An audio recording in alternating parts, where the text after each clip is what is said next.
കേരള സർവകലാശാലയിലെ LLB പരീക്ഷാ മൂല്യനിർണ്ണയത്തിലെ അട്ടിമറിയും വീഴ്ചയും മറച്ചുവെക്കാൻ നീക്കം.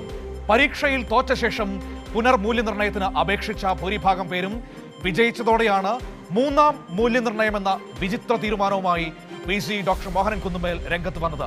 ഇതിനായി പ്രത്യേക വിദഗ്ധ സമിതിയെ നിയോഗിക്കാനും നിർദ്ദേശം.